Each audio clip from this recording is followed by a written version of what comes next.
جناب صلاح الدین ایوبی صاحب. نحمده ونصلي على رسول الكريم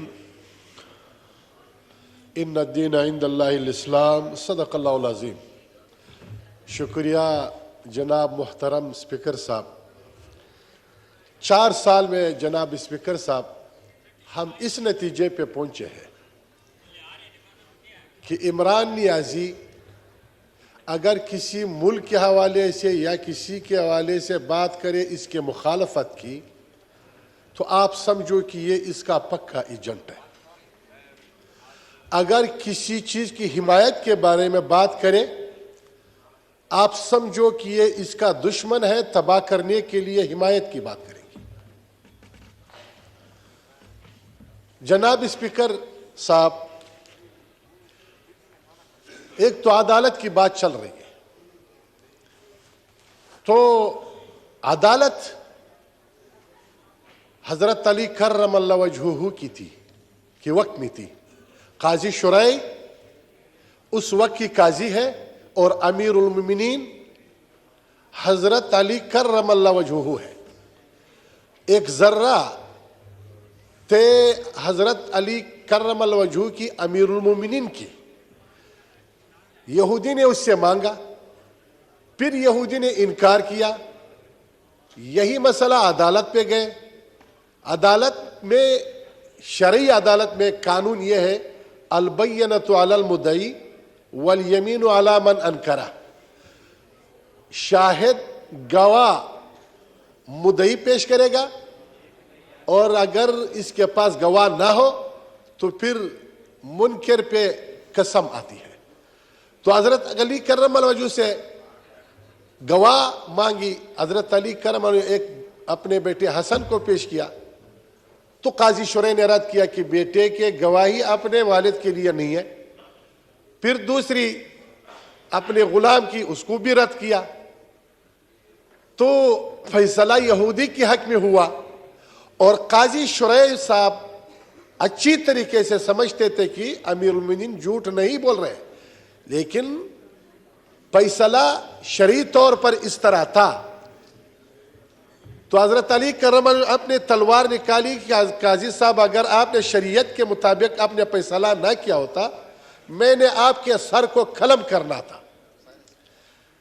تو قاضی شرعی صاحب نے بھی اپنی تلوار نکالی کہ امیر المومنین اگر آپ نے شریعت کے خلاف مجھ سے تقاضا کرتے فیصلے کہ میں نے بھی آپ کا سر اتارنا تھا. یہ تھے عدالت. اس وقت انصاف بھی تھے, ظلم نہیں تھے, اور اس وقت عدالت بھی تھے. اس وقت ہم دیکھ رہے ہیں صبح ایک فیصلہ, رات کو دوسری فیصلہ, اور ترسو تیسری فیصلہ. جناب اسپیکر صاحب, اس کے حوالے سے تو ضرور کچھ ہونی چاہیے, اور یہ بھی آئینی اور قانونی اور مقننہ ہے. یہ کوئی عام ادارہ نہیں ہے اسمبلی. لوگوں نے ایسے سمجھا کہ اسمبلی کو اور اسمبلی کے وزیر اعظم کو اور اس کے اراکین کو اس طرح بھیڑ بھیڑیوں کی طرح جیل میں ڈالتے اور نکالتے اور ڈالتے اور نکالتے, یہ کوئی طریقہ ہے. دوسری بات میں نے جو کہی, عمران کے حوالے سے ہم اس نتیجے پہ پہنچے ہیں کہ انہوں نے یہاں پہ ایک خط اس طرح ہوا میں اڑایا کہ امریکہ کی سازش تھی اور ہماری حکومت ختم. اور جب زمان پارک میں انہوں نے غنڈہ گردی شروع کی تو آواز کس کی نکلی؟ زلمہ خلیلزاد کی. وہی امریکہ کی طرف سے حمایت آئی اور وہ ریاست مدینہ کی بات کر رہا ہے, اور ریاست مدینہ کی بات کرنے کی آڑ میں ریاست مدینہ پہ ڈاکہ ڈال رہا ہے. لوگوں کو یہ بتاتے ہیں کہ میں ریاست مدینہ کا علمبردار ہوں اور میرے تنظیم ریاست مدینہ چاہتا ہے.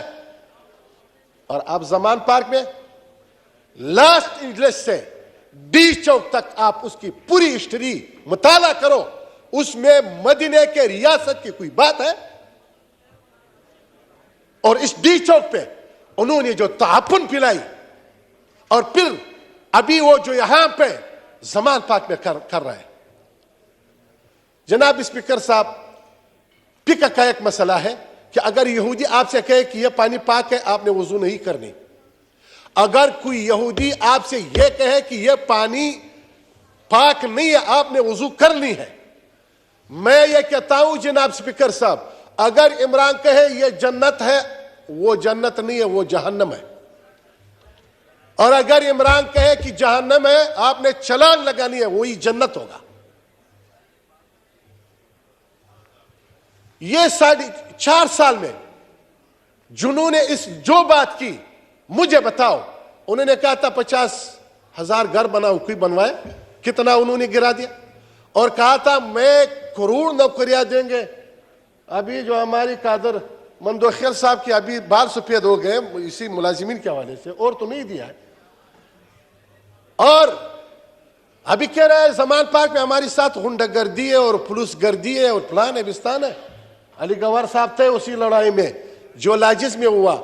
آپ کے بڑے اور مسلم لیگ نون کے بڑے سارے موجود تھے.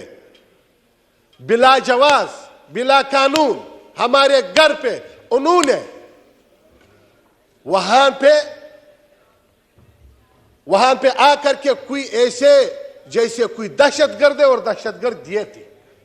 اور اس کے یہ سنت رسول کو خدا کی قسم اس دن انہوں نے زمین پہ گرایا. اور میں فتویٰ دوں گا، من جلس احد من الناس فوق العالم استخفافا طلقت امرأته. جوک اور ولو كان على وجه المزاح عذر باجماع الائمہ. اس دہشت گرد کو، یہ دہشت گرد ہے. جب لوگوں نے ہزاروں اونٹ اس کو دیا، اور یہ سنت رسول کی کیا قصور تھی؟ اس دن آپ نے گرایا، لیکن ہم نے حوصلہ کیا. آپ نے ہمیں حوصلہ دیا، مسلم لیگ نون والے نے دیا، قائد محترم نے دیا کہ نہیں، پولیس کے ساتھ لڑائی نہیں ہونی چاہیے. یہ ہماری فورس ہے، یہ ہماری ملازمین ہے، یہ ہمارے بچے ہیں، آپ نے ان کے ساتھ لڑنا نہیں ہے.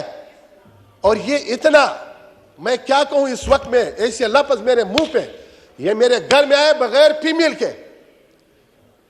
کوئی روایات ہے یا نہیں ہے؟ پولیس میرے گھر میں آتے ہیں، کوئی یہ نہیں ہے. اور پھر وہ عدل کی بات کر رہے ہیں، انصاف کی بات کر رہے ہیں. تو عدل اور انصاف کیا ہے؟ ہم ایک ہیں. لا فضل لعربی علی الجمیع ولا احمر علی اسود کلکم بنو آدم و آدم من الطین. کسی عربی کی اعجمی پہ کوئی فضیلت نہیں ہے، نہ کسی سفید کے کسی کالے پہ، بلکہ ہم ایک باپ کی اولاد ہیں. جب ہم نے آپ کے تھرو، آپ نے کمیٹی بنوائی، آپ کے تھرو شیخ رشید کو بلایا، عمران کو بلایا. وہ خود کہہ رہا ہے کہ امیر کے لیے ایک قانون اور فقیر کے لیے دوسری قانون. یہ نہیں ہونی چاہیے، یہ انصاف کی بات نہیں ہے. میں عمران سے پوچھتا ہوں کہ عمران نیازی، آپ کے پرائم منسٹر ہاؤس سے اسی دن میرے گھر پہ حملہ ہوا، اور آپ کو میں نے اس قانونی ادارے سے بلوایا، شیخ رشید کو بلوایا، تو آپ کیوں نہیں حاضر ہوا؟ کیوں؟ کیا مشکل ہے؟ جب سردار ذوالفقار علی بھٹو اپنے رسی اپنے گردن میں ڈالتے ہیں، وہ کوئی شرم عار محسوس نہیں کرتے ہیں. وہ اپنے عوام کو پولیس کے ریاست کے ساتھ نہیں رہتے، اور اپنے شہید محترم بے نظیر بھٹو کو وہ دفنا دیتے ہیں. اور آصف علی زرداری کے منہ سے یہ کب پاکستان. تو آپ کون سے ایسے دلی و بینس ہو؟ تو آپ آ جائے، یہی عدالت نے فیصلہ کیا ہے، آپ آ جائے، خود عدالت کو پیش ہو جاؤ. زرداری صاحب جیل پہ جائیں گے، کوئی لڑائی نہیں ہے. نواز شریف صاحب جائیں گے، کوئی لڑائی نہیں ہے. مریم نواز صاحبہ جائیں گے، کوئی لڑائی نہیں ہے. اور اتنی غیرت بھی ہے. اور آپ کہہ رہے ہیں مجھے مروانا چاہتے ہیں. تو جب آپ مرنے سے ڈرتے ہو، سیاست چھوڑ دو. یہ سیاست ڈرپوک لوگوں کا کام نہیں ہے، یہ غیرت مند لوگوں کا کام ہے. یہ عوام کی خدمت ہے. عوام کی خدمت میں اگر آپ کے لیے مرنا آ جائے تو آپ شہید ہو جائیں گے. تو آپ شہادت سے ڈرتے ہو؟ مدینہ کی ریاست کی دعوے دار، آپ شہادت سے ڈرتے ہو؟ آؤ میدان میں کہ عدالت کے سامنے میں پیش ہو جاؤں گا. کیا ہے کوئی مسئلہ ہے؟ جناب سپیکر میں ختم کروں گا. جناب ابھی بات کر رہا ہے کہ ہماری یہ رکاوٹ ہے یہ رکاوٹ. خدا کی قسم آزادی مارچ میں ایک دن پہلے ٹرانسپورٹ والوں نے ہمیں جواب دیا. ہم نے گھر سے اسکوٹر گاڑی ساری چیزیں نکال دی. اور دوسری بات جناب سپیکر صاحب, کون سی وعدہ پیرا کیا؟ عوام کو ہم سمجھتے ہیں. جناب سپیکر صاحب 4 سال میں انہوں نے خرابی کی. جناب نے محترم ابھی جو کھڑے ہیں انہوں نے فگر بھی بتایا. جب 74 سال میں ان کے منہ سے نکلتے ہیں کہ چورے لٹورے ہیں, پلان ہے, کرپشن کمیشن والے ہیں, انہوں نے 25,000 ارب لیا ہے. اور 4 سال پوری 4 سال میں 20,000 ارب کدھر گئے؟ کہاں گئے؟ پاکستان کی وہ پیسے ہے کدھر؟ اور 4 سال میں انہوں نے تباہی کی. اور وہ ابھی کہہ رہا ہے کہ 1 سال میں آپ پاکستان آسمان پہ لے جاؤ. تو 90 دن کی مہلت تو آپ نے دی, تو آپ نے 90 دن میں پاکستان کو آسمان پہ لے پہنچایا. تو آپ ہم سے یہ وعدہ لینا چاہتے ہو؟ دوسری بات یہ ہے جناب اسپیکر صاحب, ہمیں بھی عوام سے گلہ ہے. 2018 سے عدالت سے بھی گلہ ہے, عوام سے بھی گلہ ہے. 2018 پہ یہی ہماری جو اس اسمبلی میں موجود لوگ ہیں سب نے کہا کہ یہ شخص یہ ایک فراڈی شخص ہے, پاکستان کی معیشت کو تباہ کر رہا ہے, پاکستان کی اسلامی شناخت کو ختم کر رہا ہے. کوئی ہماری بات نہیں سنتا تھا. جب نہیں سنا, ابھی پاکستان کو ایک دلدل میں پھنسایا.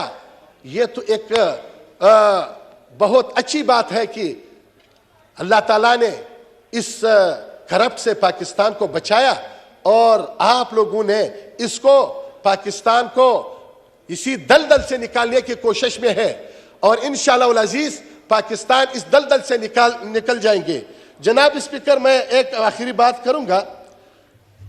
ضلع چمن اور ضلع قلعہ عبداللہ میں اس وقت جناب کسٹم والے ناجائز کر رہے ہیں. جناب وہاں پہ مال گودام میں پڑے ہیں اور وہ دکاندار بھی ہے, اور اسی پہ وہ چاپے مار رہا ہے. اور خود چمن کے ڈی سی لکھ کر کے اس کو کہتے ہیں کہ بھائی یہ مال اور یہ دکانداروں کی ہے, یہ توک سے ساری بازار میں یہ کوئی ایسے مال نہیں ہے. وہاں بارڈر ہے, آپ اپنے بارڈر کو مضبوط کرو. خدا کی قسم چمن میں گندم نہیں ہے, چنین نہیں ہے, اور وہ کچلاغ 80 کلومیٹر حضرت کچلاغ چمن سے دور ہے. کچلاغ سے لوگوں کی گاڑی انہوں نے واپس کر دیا ہے, اس سے مال ضبط کر لیا ہے. میں نے خود کسٹم کلکٹر سے فون پہ بات کیا. میں نے کہا تھا یہ کیا معاملہ ہے, آپ جا کے خود دیکھ لیں. ساری وہاں بلٹی موجود ہے اور وہاں کی ڈی سی خود کہہ رہا ہے. تو وہ مجھے کہہ رہا ہے کہ یہ گند فلان نے کیا ہے. جب گند ہے تو چمن کے لوگوں نے کیا گناہ کیا ہے, ضلع قلعہ عبداللہ کے لوگوں نے کیا گناہ کیا ہے اس حالت میں کہ اٹن نہیں مل رہا ہے, یہ نہیں مل رہا ہے, اور چیزیں آسمان کے ساتھ باتیں کر رہے ہیں. جناب اس کو آپ کوئی چیز جاری کرو, نوٹیفیکیشن کہ اپنے بارڈر کو مضبوط کرو, عوام کے ساتھ ظلم نہ کرو. میں اگر وہ بات کروں کہ وہاں پہ جو آپ کی کاروبار ہے وہ تو شروع ہے راتوں رات, لیکن غریب عوام کی اور چمن کے دکانداروں کی آپ ان کے ساتھ ظلم نہ کرو. اور ایک میرا درخواست ہے, جس طرح پنجاب میں لوگوں پہ گندم تقسیم کر رہا ہے تو بلوچستان کے لوگوں کے لیے بھی اسی طرح مفت پہ گندم تقسیم کیا جائے. اور سرکاری نرخ پہ ہمیں نہیں مل رہا ہے. میرا مطالبہ بھی ہے کہ جیسے پنجاب میں لوگوں کے ساتھ یہ سبسڈی ہے, ہماری لوگوں کے ساتھ بھی یہ سبسڈی دیا جائے. اس وقت غریب عوام اس حالت میں ہے, یہ ہماری ذمہ داری بھی ہے. اور امن و امان بھی تھوڑا تباہ ہے, تھوڑا نہیں پورا تباہ ہے. وہاں پہ بہت چوریاں بھی ہو رہی ہے. اس وجہ سے میں آپ سے درخواست کرتا ہوں جناب اسپیکر صاحب, آپ اس حوالے سے بھی یہ ایک حکم جاری کر دیں وہاں پہ. اور دوسری شکریہ جی. ٹھیک ہے, میں بات ختم کر دوں گا.